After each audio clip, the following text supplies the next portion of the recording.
Bismillahirrahmanirrahim. Assalamualaikum warahmatullahi wabarakatuh.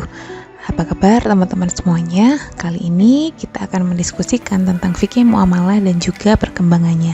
Namun sebelum itu saya selalu berharap teman-teman semuanya dalam keadaan sehat sehingga bisa mengikuti perkuliahan meskipun kita tidak sedang tatap muka dalam keadaan sehat dan juga prima. Baik, sebelum kita membahas tentang apa itu fikih muamalah, perlu kita petakan terlebih dahulu bahwa fikih yang akan kita pelajari gitu ya, dan juga kedepannya di sini akan terbagi menjadi dua. Yang pertama adalah fikih yang bersifat ubudiyah dan yang kedua adalah fikih yang bersifat non-ubudiyah. Jika yang ubudiyah sudah kita bahas di minggu-minggu yang lalu, di semester yang lalu, di mana kita membahas mulai dari toharoh sampai haji. Sedangkan pada saat ini, karena kita berbicara tentang non-ubudiyah, maka kita akan berbicara tentang muamalah, pernikahan, dan semacamnya. Hanya saja, pada tema kali ini, kita akan fokus pada fikih muamalah saja. Dan tidak apa itu fikih muamalah, kita sepertinya perlu perkenalan terlebih dahulu mengenai apa itu muamalah. Nah, muamalah ini adalah berasal dari istilah bahasa Arab yaitu amala yu'amilu mu'amalatan, yang artinya adalah saling bertindak, saling berbuat dan juga saling mengamalkan. Dengan adanya kata saling ini, maka disinyalir pastinya ada dua pihak yang sedang melakukan sesuatu begitu ya, melakukan transaksi. Ada pihak satu dan ada pihak dua, atau bahkan mungkin lebih dari dua. Namun di sini karena ini adalah perbuatan saling, maka keduanya juga memiliki hak dan kewajiban masing-masing. Lalu muamalah sendiri secara istilah, di sini kita akan menemukan dua istilah, di mana istilah dalam arti luas dan juga istilah dalam arti sempit. Untuk yang arti luas ini, muamalah diartikan dengan semua peraturan-peraturan yang harus diikuti dan ditaati dalam kehidupan bermasyarakat untuk menjaga kepentingan manusia. Jadi di sini adalah semua transaksi, semua aturan, semua perbuatan yang itu melibatkan kehidupan bermasyarakat gitu ya, antara person satu dengan person yang lain, maka itu bisa disebut dengan muamalah. Namun untuk muamalah yang lebih sempit di sini diartikan sebagai hubungan antara manusia satu dengan manusia yang lain, namun keterkaitannya adalah terhadap harta benda. Jadi kalau misalnya teman-teman membahas tentang tijaroh, kemudian jual beli, kemudian sewa menyewa, itu semuanya adalah arti muamalah dalam istilah sempit. Sedangkan dalam istilah luas adalah semua hal, baik itu muamalah, jual beli, pernikahan, waris, politik, dan semuanya itu adalah muamalah dalam arti yang lebih luas. Sekarang kita masuk kepada ruang lingkup muamalah. Nah, sebenarnya dalam ruang lingkup muamalah ini terbagi menjadi dua, teman-teman.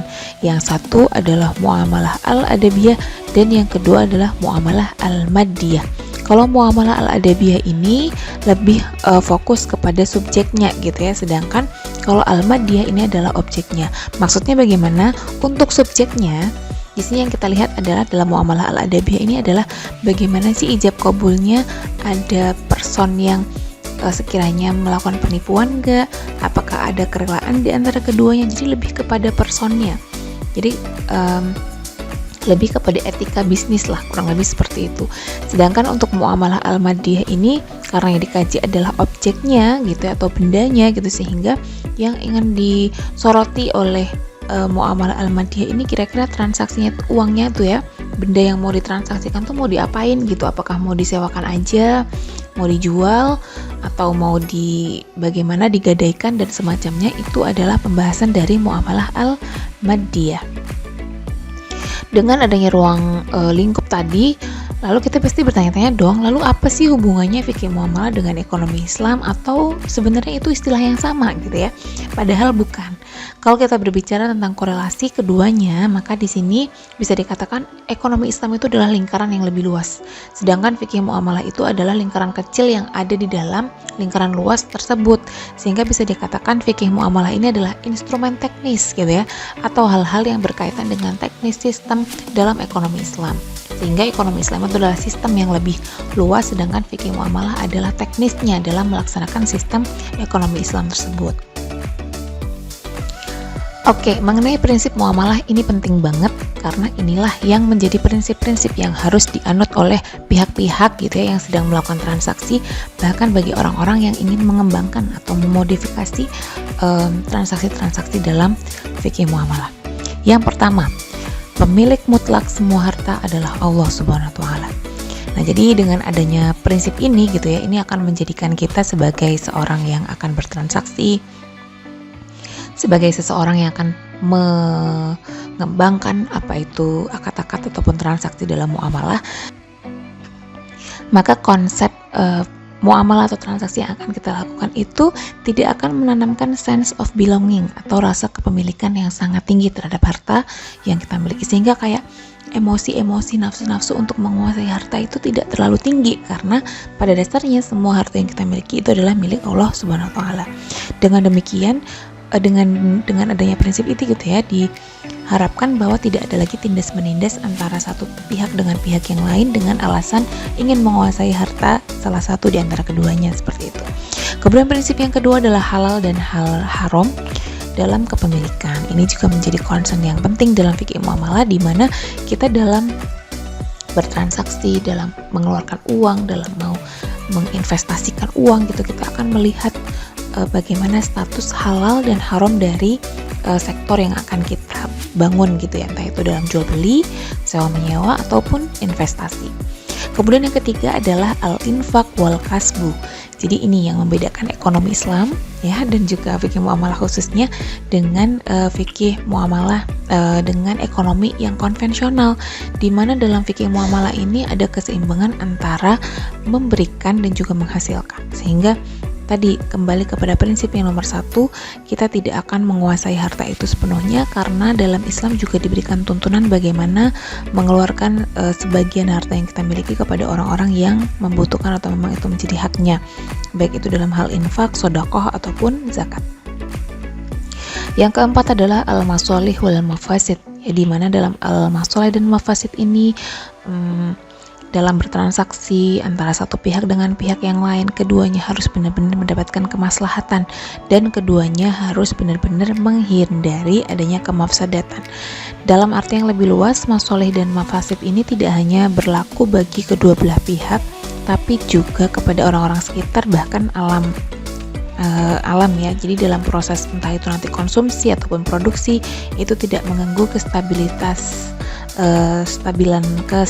alam raya dan juga hak-hak dari masing-masing pihak dan juga orang-orang yang ada di sekitar mereka gitu ya. Misalnya dalam pabrik itu tidak akan menzolimi buruh-buruhnya, pun dalam transaksi sewa menyewa dan lain-lainnya tidak ada satu pihak yang dirugikan dan semacamnya. Kemudian ada mutual free consent, atau mungkin kita sering mendengar istilah amtaradi minkum, di mana muamalah ini dibangun atas dasar kerelaan pihak satu dengan pihak yang lain. Jadi tidak ada tekanan, tidak ada keterpaksaan, atau bahkan ada pembebanan salah satu pihak dibandingkan pihak yang lain. Yang terakhir adalah mabrur transaction. Meskipun tadi menurut definisi muamalah ini adalah berkaitan dengan hubungan antara satu orang dengan orang lain dalam hal benda, namun inilah yang menjadi spesial dari fikih muamalah itu sendiri, dengan menekankan bahwa transaksi yang kita lakukan itu kesemuanya itu adalah demi falah gitu ya, atau istilahnya kesejahteraan sedikit, sehingga hablum minallah itu masih tetap terjaga meskipun ini dilakukan antara satu orang dengan orang yang lain. Maksudnya dalam konteks hablum minannas, namun konteks hablum minallahnya juga masih tetap menjadi prinsip gitu ya dalam muamalah al-maliyah. Nah, setelah kita mengenal apa itu tadi prinsip-prinsipnya, maka kita juga akan melihat sebenarnya ruang lingkup dari fikih muamalah itu apa saja. Mulai dari bai', ijarah, riba, faraid, dan juga pajak gitu ya, titip menitip, peminjaman, gadai dan semacamnya. Bisa dilihat sendiri dari beberapa ruang lingkup yang tertera. Adapun dalam era modern ini, ruang lingkup fikih muamalah juga semakin luas karena kita sudah mengenal ada asuransi, pasar modal, kemudian ada koperasi, ada obligasi, MLM, kemudian ada fiskal dan semacamnya. dasar lain yang harus kita pahami juga bahwa konsep dasar dari fikih muamalah itu atau hukum asal dari muamalah itu adalah mubah.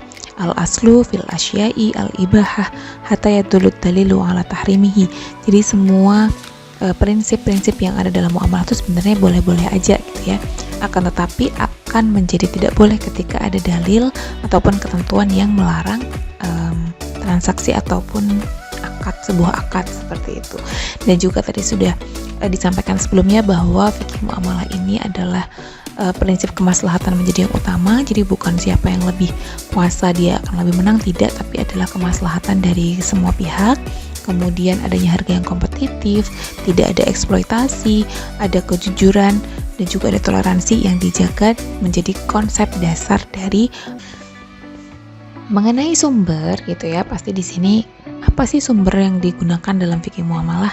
Sama seperti fikih-fikih yang lain, fikih muamalah ini bersumber pada Al-Quran dan hadis sebagai sumber hukum utama gitu ya, dari nas-nas yang ada di dalam Al-Quran dan hadis. Namun kita juga tidak bisa meninggalkan ijtihad, karena bisa jadi ada beberapa prinsip-prinsip yang sudah diijtihadkan oleh ulama terdahulu mengenai akad-akad yang akan kita lakukan. Kemudian ada juga ijma dan juga qiyas yang tidak bisa kita tinggalkan, karena bisa jadi ada beberapa kesepakatan ulama, baik itu ulama konvensional ataupun ulama kontemporer mengenai isu-isu yang berkaitan dengan fikih muamalah. Dan juga qiyas ini juga merupakan hal yang penting, karena bisa jadi ada persamaan sebab dan permasalahan gitu ya antara hukum yang berkembang dengan apa yang sudah terjadi di masa lalu atau yang sudah diijtihadkan oleh para ulama. Nah, mengenai prinsip-prinsip muamalah tadi, kita bisa menarik kesimpulan bahwa sebenarnya antara fikih ibadah dengan fikih muamalah ini sangat berbeda jauh begitu.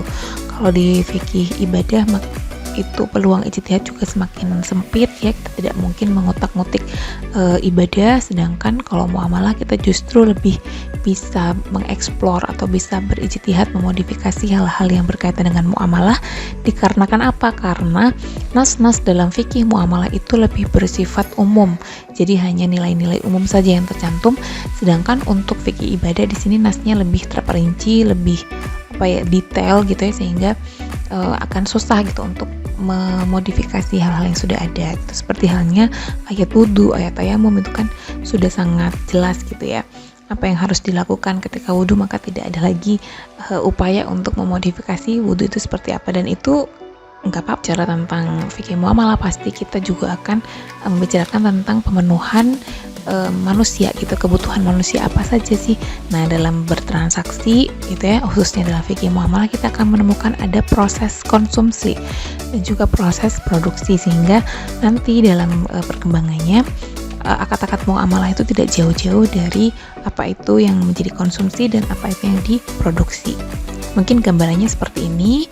Akad-akad dalam muamalah itu ada hal-hal yang sifatnya komersial seperti LB dengan berbagai macam permasalahannya, kemudian syirkah dengan macam-macamnya, ijarah dengan jenis-jenisnya, dan juga jualah, yaitu imbalan gitu ya. Sedangkan ada juga akad muamalah yang sifatnya adalah tabarruk, di mana ini untuk tolong-menolong seperti amanah, wadiah, kemudian wakalah ya, titip, penitipan barang, penitipan pengalihan hutang, menggadaikan, kemudian pinjaman tanpa pengembalian, itu juga mungkin ada di dalam fikih muamalah. Sehingga di sini kita bisa melihat bahwa meskipun ini prinsipnya adalah hubungan antara satu manusia dengan manusia yang lain, tapi ada unsur kesejahteraan, ada unsur kemaslahatan, dan ada unsur tolong-menolong di dalam akad muamalah. Itu tadi seputar tentang fikih muamalah yang bisa kita diskusikan begitu ya, bahwa di sini pasti akan menggugah pemikiran teman-teman mengenai fikih muamalah ketika harus dihadapkan dengan perubahan sosial. Entah itu bagaimana fikih muamalah itu bisa mengikuti perkembangan zaman, atau justru fikih muamalah yang sudah berkembang ini justru bisa mengembangkan perekonomian umat Islam. Bagaimana menurut Anda? Saya tunggu komentarnya. Terima kasih.